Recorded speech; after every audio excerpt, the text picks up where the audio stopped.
한국의 현대 미술을 대표하는 작품 하나만 꼽으라면 적지 않은 분들이 이중섭 화백의 황소를 생각할 것입니다. 이중섭 본인은 어떤 그림을 가장 좋아했을까요? 박태현이라는 수집가가 1955년 서울 미도파 화랑 전시회에서 이중섭의 그림 석점을 당시 쌀 10가마를 주고 사드립니다. 그런데 나중에 이중섭 화백이 찾아왔습니다. 제가 꼭 갖고 싶은 그림이 있는데 어떻게 선생님 손에 들어간 것 같습니다. 그걸 돌려주십시오. 대신 제가 이 그림을 드리겠습니다 하고 내놓은 그림이 황소였습니다. 이중섭 화백이 그렇게 스스로 갖고 싶어 했던 자신의 그림은 길을 떠나는 가족이었습니다. 농부 차림의 아버지가 가족들을 끌고 자신 있게 앞으로 길을 갑니다.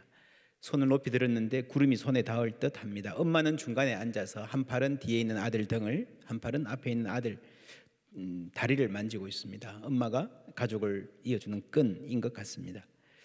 재밌는 것은 가족 모두 시선이 다릅니다. 앞에 아버지는 오른팔을 힘차게 올리고 고개를 한껏 젖혀서 앞과 하늘을 보고 있습니다. 맨 뒤에 아이는 뒤를 보면서 하늘로 비둘기를 날리고 있습니다. 이 두 하늘을 보는 가족이 아마 이 그림의 기둥 같은 역할을 하는 느낌이기도 합니다. 앞에 아이는 저 꽃이 딱 있죠. 이 황소 꼬리에 지금 꽃을 달려고 데코레이션 하려고 애를 쓰고 있는 굉장히 신나는 행복한 그런 순간인 것 같습니다. 엄마의 시선은 아마도 그림을 바라보는 우리를 보고 있는 것 같아요. 그래서 어떤 비평가는 이 엄마가 자랑스럽게 우리 이렇게 새 출발합니다 라고 말하는 그 느낌이다 라고 하기도 했습니다. 저는 이 그림을 좋아하는데 처음에는 각기 다른 방향을 바라보는 가족, 약간 의아하고 불안했습니다. 하나로 힘을 모아야지. 그러다가 어쩌면 이게 진짜 평안일 수도 있겠다. 일치하여 앞을 뚫어지라 바라보면요, 그건 아버지를 믿지 못하는 겁니다.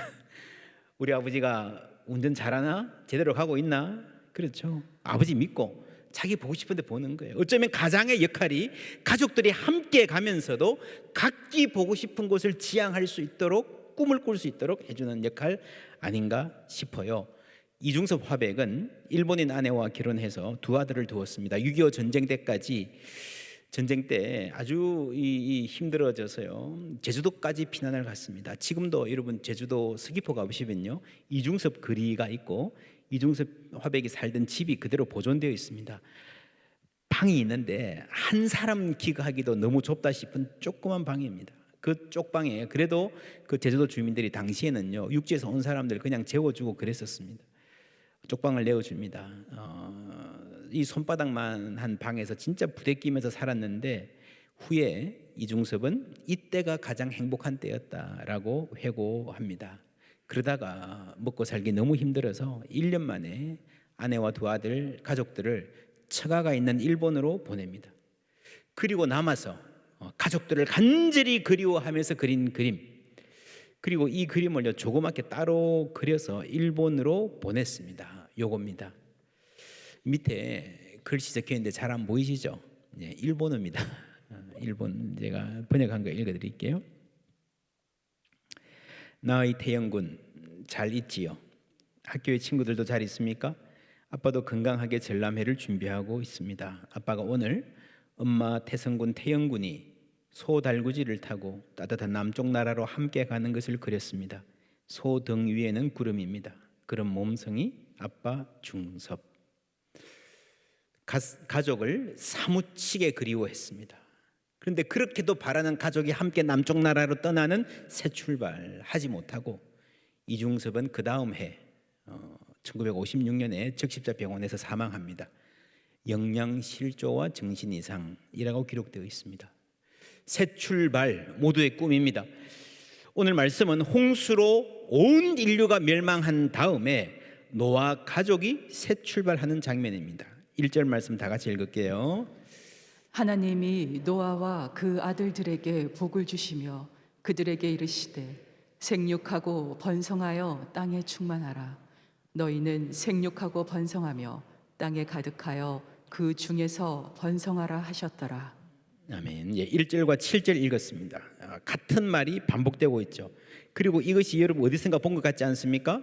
창세기 1장에서 아담 그때 처음 하나님이 천지를 창조하셨을 때에 주셨던 그 복, 그 사명을 그대로 다시 주시고 있습니다. 새 출발입니다. 예전에 보시기에 좋았더라라고 하신 그 창조, 복 주시고 생육하고 번성하라 하신 그 축복을 다시 되풀이하셨다는 말은 하나님께서 이 세상을 포기하지 않으셨다는 말씀입니다. 벌을 받았지만 여전히 보시기에 좋았더라. 어떤 사람들은 노아 홍수 이야기를 읽으면서 이거 사람들이 좀 잘못했다고 하나님이 다 쓸어버리시는 이렇게 잔인한 하나님이 무슨 사랑의 하나님이냐, 나는 믿기 싫다, 이러는 사람들이 있습니다. 옛날에 이어령 씨도 젊을 때 그런 말씀 많이 하셨어요. 저는 사랑의 하나님을 믿습니다. 그런데 왜 그러셨는가 자세히는 모르죠. 성경이 설명을 하기는 합니다. 땅에 폭력이 가득해서 극에 달했다라고 간단히 나와 있습니다. 그게 어느 정도인지는 모르지만 상상하기는 폭력으로 스스로 전멸할 수 있는 상황, 서로 죽고 죽이면서 그대로 두면 회복 불가능하게 되는 파멸로 치닫는 급박한 상황이었을 것이라고 저는 생각합니다. 그렇다면 홍수는, 이 심판은 하나님이 급 브레이크를 밟으신 거예요. 망하게 하려는 게 목적이 아니었어요. 이런 상상은 어렵지 않습니다. 우리는요 지금 지구를 몇 번이나 멸망시키고도 남을 핵무기를 갖고 살아가고 있습니다. 핵으로부터 안전한 세상 우리는 아직 확보하고 있지 못합니다. 어느 철없는 독재자가 자기 생존을 위해서 핵 버튼을 누를지 모른다. 최근에도 세계 정치계에 아마겟돈 이런 말이 있다던 정도의 세계입니다. 더 심각한 문제는 기후변화, 글로벌 워밍, 지구온난화입니다. 이대로 간다면 얼마 못 가서 수십 년 내에 지구 주요 도시들이 물에 잠길 것이다. 여러분 이미 큰 산불들, 한반도 면적 가까운 땅들이 며칠 만에 불에 타서 없어지는 것 우리가 겪고 있습니다. 여기저기서 계속되는 화산 폭발, 또 지구온난화와 관련되어 있습니다. 인류의 죄와 무책임이, 이기심이 이 세상을 돌이킬 수 없이 망칠 수도 있다 하는 것을 우리는 알고 있습니다. 2014년에 노아라는 영화가 나왔습니다. 유명한 배우들이 많이 나오는 헐리우드 블록버스터였습니다. 여기에 그인들의 이야기, 우리에게 익숙하지 않은 이 외경에서 나오는 이야기들이 꽤 많이 나옵니다. 그래서 많은 신실한 그리스도인들이 좀 불편해하는 영화였습니다. 사실 이게 어느 정도 헐리우드의 액션 혹은 스펙타클을 위해서 그런 스토리를 너무 많이 강조해서 넣은 것 같기도 합니다. 그런데 눈여겨볼 대목은요, 방주의 모양입니다. 이렇게 만들었어요. 태박, 그죠? 갈대 상자 기억나십니까? 그래서 방주는요 사실은 배가 아니고 상자예요. 상자. 갈대 상자와 똑같은 단어였다면 우리가 그냥 쉽게 상상하는 배처럼 쭉 생겨서 앞에 항해할 수 있도록 이렇게 날렵하게 만든 것보다는 사실은 이런 모양으로 생겼을 가능성이 더 많습니다. 그리고 영화의 맨 마지막 결론에서요, 이 중간에 영화 좀 이상한데 맨 마지막 결론에서 하이라이트, 노아가 자녀들을 축복하는 것으로 끝이 납니다. 이게 굉장히 강조되어 있습니다. 이 결론만으로도 이 영화는 의미가 있습니다.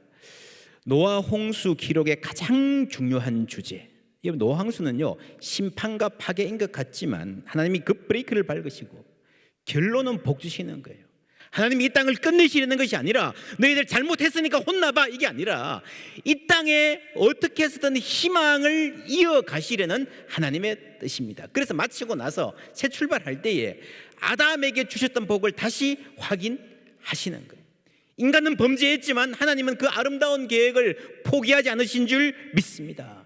그 브레이크를 밟으신 이유도 심판이 아니라 희망이었어요. 그리고 인간들에게 새 출발할 수 있는 기회를 허락하십니다. 그러니 용기를 가져, 희망을 잃지 마, 이제 다시 시작하는 거야. 무지개도 그래서 주신 거예요. 새 출발이지만 아담 때와는 다릅니다. 완벽한 새로움은 아닙니다. 땅의 모든 짐승과 공중의 모든 새와 땅에 기는 모든 것과 바다의 모든 물고기가 너희를 뭐라고요? 두려워하며 너희를 무서워하리니. 두 번이나 강조되어 있죠. 여러분, 두려움과 무서움은요, 이게 편한 단어가 아닙니다. 우리를 불편하게 만드는 단어입니다.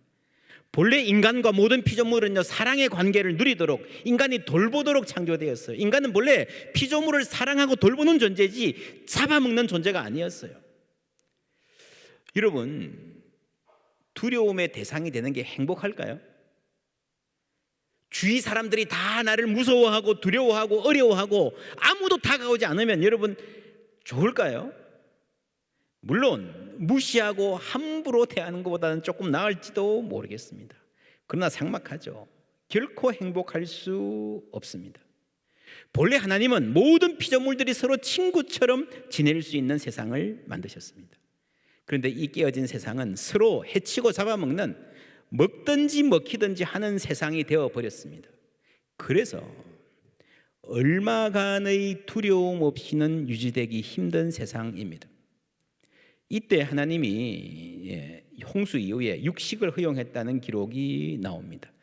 긴 인간의 역사를 압축했기 때문에 이해하기 힘들 수도 있지만 핵심은 있습니다. 여러분, 육식은요, 본래 창조 질서의 일부는 아닙니다. 인간은 지금은 잡식이죠. 지금 잡식인데 육식, 채식도 안 하는데 본래 인간이 생긴 모양이 육식에 가까울까요? 채식에 가까울까요? 학자들의 연구는 인간은 단연 채식에서 출발했다고 합니다. 여러분, 육식 동물은 장이 짧아요. 이 채식 동물은 다이어트 파이버를, 그러니까 식이섬유를 소화해야 되니까 장이 깁니다. 인간은 장이 길고요. 인간의 이가 여러분 고기를 먹도록 안 돼 있습니다. 고기 못 찢어 먹잖아요. 이게 필요하잖아요, 이게. 그죠? 누가 잘라줘야 되든지. 인간의 이도 이게 채식 동물의 이에 가깝고요. 소화액도 그렇다고 그럽니다. 그러니까 이제 우리가 채식을 주장하는 사람들의 말도 귀담아 들을 필요가 있습니다. 그렇다고 육식을 하지 말라는 말은 아닙니다. 하나님 허용하셨으니까. 우리 교회도 자주 바베큐 재밌게 하고 있습니다. 괜찮습니다. 그러나 과도한 육식은 좀 고려해 볼 필요가 있습니다. 육식뿐 아니라 모든 일에 절제가 필요합니다. 여러분, 9장 20절에 NIV 영어 성경을 다시 한국어로 옮기면요, 땅의 사람 노아가 포도원을 만들었습니다. 이 땅의 사람이란 말은 농부라고도 번역할 수 있지만 말 그대로 땅의 뿌리를 받고 땅의 현실을 딛고 살아야 되는 사람이라는 느낌도 있습니다. 기독교 신앙은 먹고 사는 이 현실의 문제를 가벼이 여기지 않는 신앙입니다. 지금도 우리는 땅에서 나는 것을 먹고 살아요. 땅이 더럽혀지고 황폐하면 인간의 삶도 피폐하게 됩니다. 그런데 현대인들은 나하고 땅하고 별로 관계없다 생각하고 살아가는 착각이 있습니다. 이런 시가 있어요. 날개 없이도 그는 항상 하늘에 떠 있고 새보다도 적게 땅을 밟는다. 엘리베이터에서 내려 아파트를 나설 때에 잠시 땅을 밟을 기회가 있었으나 서너 걸음 밟기도 전에 자가용 문이 열리자 그는 고층에서 떨어진 공처럼 튀어 들어간다. 휠체어에 탄 사람처럼 그는 다리 대신 엉덩이로 다닌다. 발 대신 바퀴가 땅을 밟는다. 차에서 내려 사무실로 가기 전에 잠시 땅을 밟을 시간이 있었으나 서너 걸음 떼기도 전에 엘리베이터 문이 열리고 그는 새처럼 날아들어 공중으로 솟구친다. 그는 온종일 현기증도 없이 20층의 하늘에 떠 있다. 전화와 이메일로 쉴 새 없이 지저귀느라 한순간도 땅에 내려앉을 틈이 없다. 여러분, 고층 아파트에서 자고 또 높은 아파트 사무실에서 하루 종일 근무하는 분들, 이 현대인의 삶이요, 땅하고 관계없이 보여요. 그냥 공중에 떠다니는 거 아닌가? 우리의 생각도 마음도 라이프 스타일도 그렇게 되어버리지 않았는가? 우리는요, 하늘의 사람이 아닙니다. 하늘의 하나님께 속한 신앙의 사람이긴 하지만 엄연히 땅을 살아가는 사람들이에요. 몸을 가진 사람이고요, 먹어야 사는 사람들입니다. 때리면 아프고요, 힘들면 눕고 싶은 사람들입니다. 우리가 신앙의 사람이 된다는 것은 이 현실을 무시하거나 쉽게 초월할 수 있을 거라 자신하는 게 아닙니다. 오히려 반대로 땅의 사람으로 충실하게 살아갈 수 있는, 땀 흘리며 살아가고 그 땀의 의미를 값지게 만들며 살아가는 사람이 된다는 뜻입니다. 우리는 모두 땅의 사람, 몸을 가진 사람들이에요. 이 현실을 잊어버릴 때에 인간의 삶이 뒤틀리거나 가벼워집니다. 특히 지난 3년 동안에 우리가 몸으로 만나지 못하고 거리를 두고 코로나 때문에 재택근무, 줌 미팅, 예배마저 온라인으로 드리면서 서로 만나 악수하고 함께 밥 먹고 부대끼는 삶이 없어지면서 우리의 삶이 현실로부터, 몸의 현실로부터 뿌리 뽑힌 아주 가련한 상태일 수 있다. 심각하게 받아들여야 됩니다. 우리가 땅의 사람이라는 말은 우리 자유에 제한이 있다는 것입니다. 5절 말씀 함께 읽습니다. 내가 반드시 너희의 피, 곧 너희의 생명의 피를 찾으리니 짐승이면 그 짐승에게서, 사람이나 사람의 형제면 그에게서 그의 생명을 찾으리라. 아멘. 여러분, 생명에 대한 존중을 가르치시죠. 그런데 그냥 여러분 생명 존중하세요 라고 하지 않고요, 존중하지 않을 경우에 반드시 피를 흘려야 할 것이다 라고 강력하게 경고하십니다. 왜일까요? 로마서 13장 4절 함께 읽습니다. 그는 하나님의 사역자가 되어 내게 선을 베푸는 자니라. 그러나 내가 악을 행하거든 두려워하라. 그가 공연히 칼을 가지지 아니하였으니 곧 하나님의 사역자가 되어 악을 행하는 자에게 진노하심을 따라 보응하는 자니라. 아멘. 여기도 두려움이 나오죠. 사회 질서의 유지를 위해서 얼마간의 두려움이 필요하다는 거예요. 이런 두려움도 하나님의 계획의 일부입니다. 인간 안에 있는 폭력성, 자기 중심성이 강하기 때문에 때로는 칼이 두려워서라도, 여러분 질서가, 그래서라도 질서가 유지되어야 한다는 거예요. 그래서 여러분 성경은요, 인간성에 대한 지나치게 낙관적인 견해를 반대합니다. 착하게 잘 살아라, 이웃을 배려해라.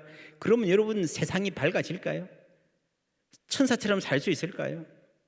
오늘 우리가 살아가는 세상은 창세기 1장보다 창세기 9장의 세상입니다. 그렇죠?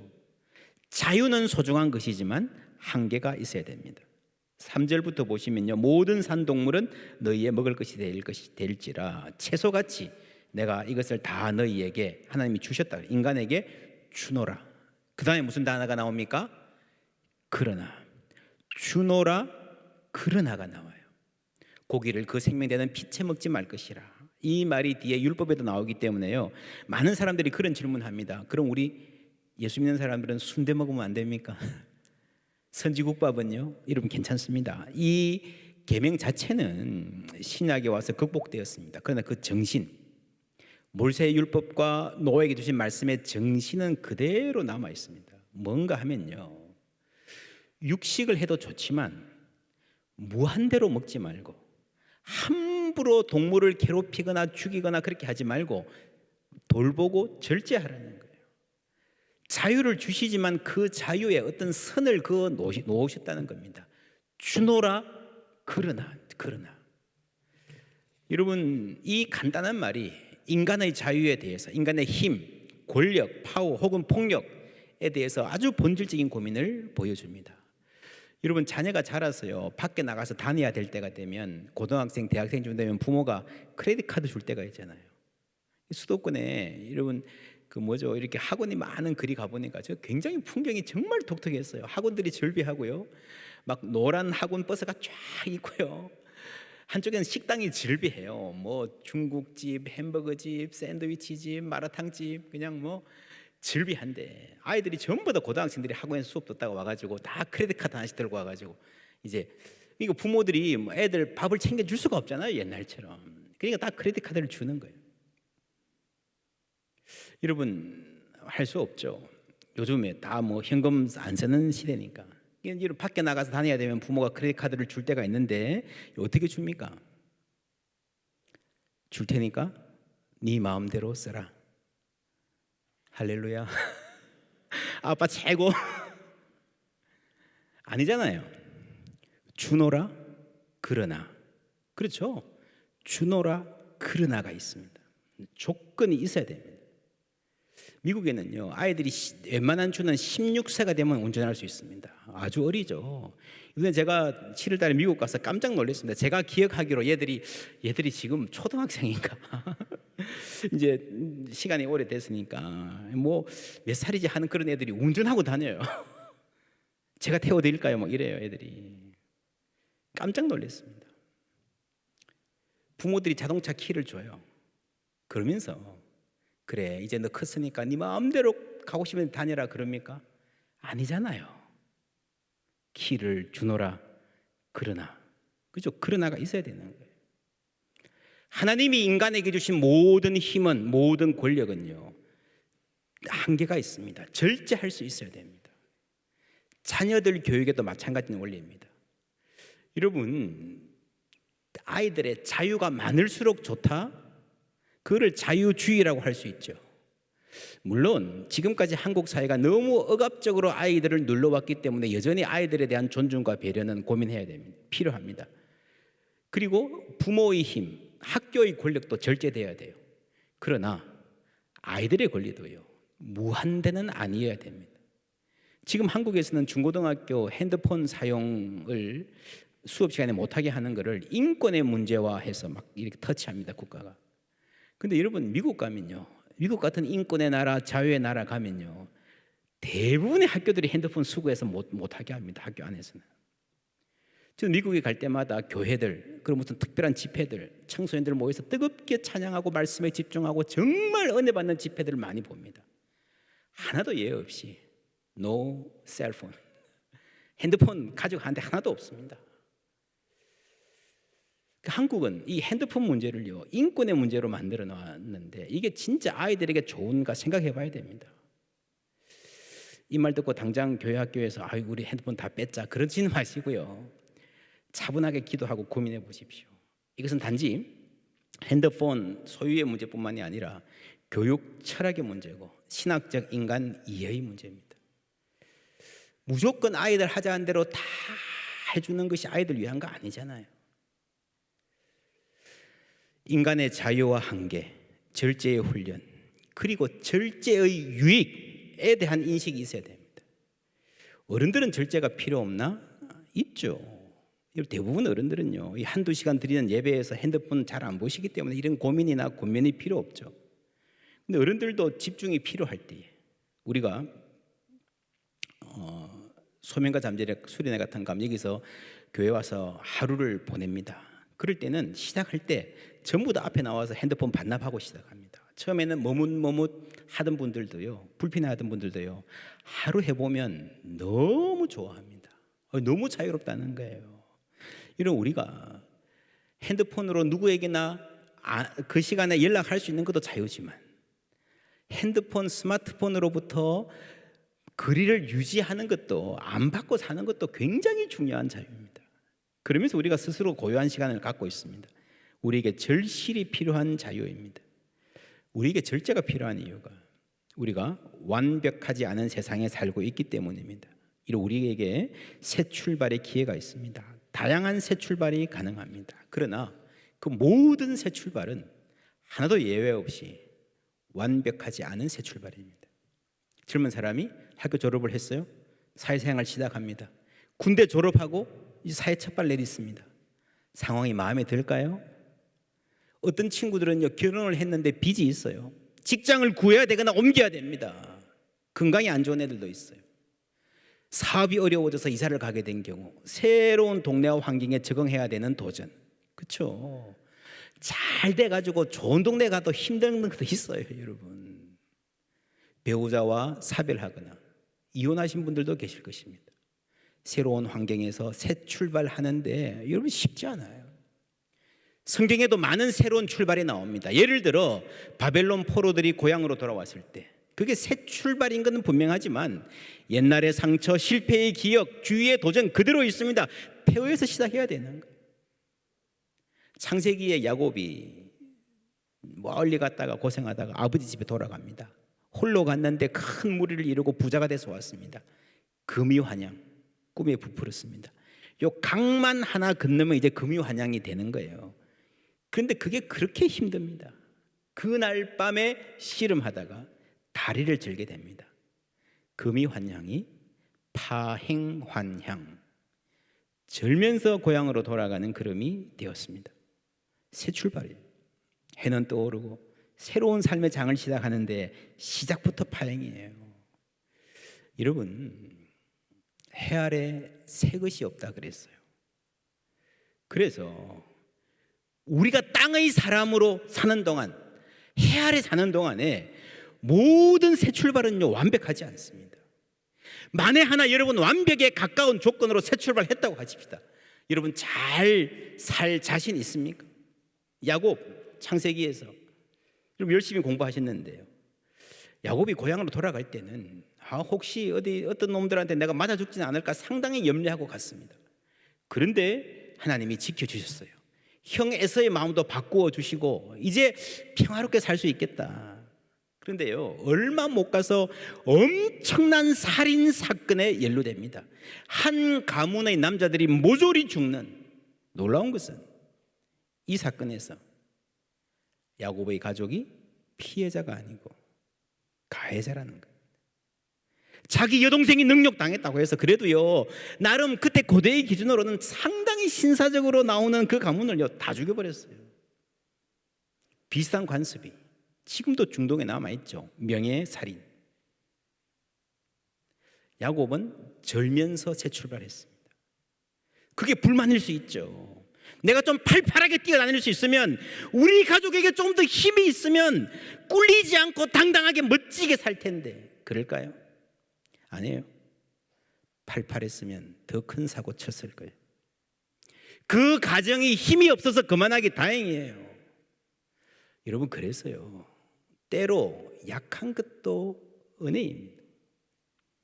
누가 사업 이야기해요. 막 너무 좋은 사업 아이템이 있다. 그래서 내가 있는 돈 없는 돈 다 끌어모으고요, 너무너무 이게 좋은 기회라 생각해가지고 친척들, 친구들, 사돈의 팔촌까지 다 찾아가서 권유해서 크게 투자를 했습니다. 근데 망했어요. 보세요. 능력이 없어서 투자 조금밖에 못한 게 다행이에요. 그런 일이 우리 삶에 수없이 많습니다, 여러분.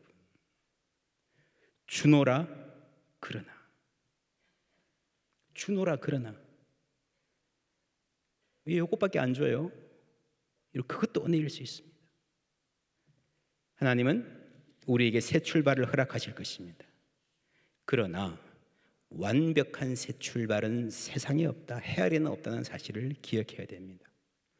설령 완벽에 가까운 조건을 하나님이 주신다고 해도요 내가 완전하지 못한 거예요. 여러분 창세기 9장 보시면요, 노아가 술 먹고 추태를 부리는 장면이 나옵니다. 실망이죠. 노아는 당대의 완전한 자다. 정말 하나님이 고르고 골라서 이 정도 그래도 이런 사람이 있구나, 그런 사람이었는데도 뒤에 가니까요 술 먹고 실수해요. 여러분, 완벽한 세상은 기대하지 말아야 됩니다. 교회는 어떨까요? 처음에 예수 믿으면 교회 와서 다 천사처럼 보이죠. 근데 여러분, 세상에 완벽한 교회가 있을까요? 어떤 목사님이 그런 얘기했습니다. 여러분, 모든 교회는 다 흠이 있습니다. 천사들 같아 보이지만 그분들도 갈등이 있고 고민이 있는 사람들이에요. 약점이 있는 사람들이에요. 목회자도 마찬가지입니다. 혹시 여러분 완벽한 교회를 찾게 되면 제발 당신은 거기 가지 마십시오. 당신이 거기 가서 그 교회에 일원이 되는 순간 그 교회는 더 이상 완벽한 교회가 아닐 겁니다. 그렇죠. 더 이상 완벽한 교회가 아니에요. 노아도 추태를 부렸구나, 성경 읽으면서 이게 참 실망이다 싶지만 어쩌면 이 사실이 우리에게 위로가 될 수 있습니다. 그렇죠. 노아도 실수했으니까. 이렇게 말하면 또 나 술 좀 마셔도 되겠네. 노아도 그랬는데 그래, 마음 놓고 살아라는 말이 아니에요. 안 하면 좋습니다. 얼마나 창피해요. 자식들 보기에도 면목 없고 인생의 큰 오점입니다. 안 하면 당연히 좋죠. 안 할 수 있으면 좋지요. 그러나 제가 드리는 말씀은요, 혹 그랬다 하더라도 정말 이웃들 보기에, 자식들 보기에 고개를 들기 힘들 정도의 실수를 했다 하더라도 낙심하지 말라는 것입니다. 포기하지 마시라는 겁니다. 왜요? 하나님이 아직 포기하지 않으셨기 때문입니다. 하나님은 그 홍수 이후에도 세상을 포기하지 않으시고 다시 복 주시는, 회복하기 원하시는 하나님이신 줄 믿습니다. 하나님 여러분 자녀를, 여러분 가정을 포기하지 않으셨습니다. 하나님 나를 포기하지 않으셨습니다. 미국의 어떤 가구점가인가 예전에 이런 코너가 있었어요. As is, 파손된 상품 모아놓는 코너예요. 테이블이 긁힌 것, 의자 다리가 상처난 것, 책상 서랍이 어떻게 잘못해가지고 막 비걱거리는 것, 심지어 소파 가죽이 쭉 찢어진 것도 그냥 내놨어요. 50% 써놨지만 저는 여기 가가지고 한 10%에 파는 것도 봤습니다. 얼마나 망가졌으면, 그죠? 그런 대로 사가는 사람이 있어요. as is가 뭐예요? 있는 그대로, 있는 그대로. 이거 뭐 왜 찢어졌어요? 고쳐주세요. 그런 거 없이 그냥 받아가는 거예요. 그냥. 제가 이 코너에 있어서 야, 이게 우리 같구나.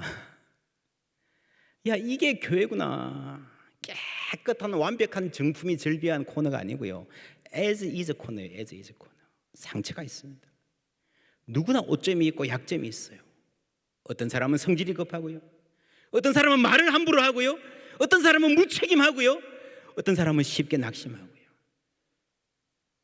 우리 같지 않습니까? 그런데 중요한 것은 하나님께서 포기하지 않으셨다는 사실입니다. As is, 내 모습 그대로, 있는 모습 그대로 하나님 우리를 받아주신 줄 믿습니다. 인간은 본래 하나님의 형상으로 창조되었습니다. 말할 수 없이 아름답고 존귀한 존재였습니다. 근데 죄를 짓고 타락했습니다. 그래서 여러분 신학자들 사이에서도요, 하나님의 형상이 계속 남아있는가? 타락 이후에 인간도 하나님의 형상이라 할 수 있는가? 심각한 토론이 있습니다. 근데 여러분 토론할 필요 없습니다. 우리 하나님 말씀 같이 읽겠습니다. 6절 말씀입니다. 다른 사람의 피를 흘리면 그 사람의 피도 흘릴 것이니 이는 하나님이 자기 형상대로 사람을 지으셨음이니라. 아멘. 분명하죠. 창세기 9장입니다. 1장뿐 아니라 9장에서도요, 인간은 하나님의 형상이다. 타락 이후에도, 에덴 동산에서 쫓겨난 이후에도, 홍수 이후에도, 이 불완전한 세상에서 살아가는 우리도요, 여전히 하나님의 형상인 줄 믿습니다. 그게 성경 말씀이에요. 혹 나는 나 자신을 인정할 수 없다 하더라도 나 같은 게 정말 내가 무가치한 존재라는 느낌에 시달린다 하더라도 여전히 우리는 하나님의 형상입니다. 하나님이 우리 한 사람 한 사람을 천하보다 존귀하게 여기시는 줄 믿습니다. 그래서 희망이 있는 거예요. 비록 우리는 깨어진 사람들이지만, 이 세상은 망가지고 뒤틀린 세상이지만 우리는 새 출발할 수 있습니다. 비록 완벽하지 않은 출발이지만, 여기저기 상처나고 뒤틀려 있지만, 부족하지만, 그래서 우리가 더욱 주님 의지하게 된다면 주님 우리를 강하게 붙들어 주실 줄 믿습니다. 믿음으로 나아가십시오. 우리 주님 영원히 함께 하실 것입니다.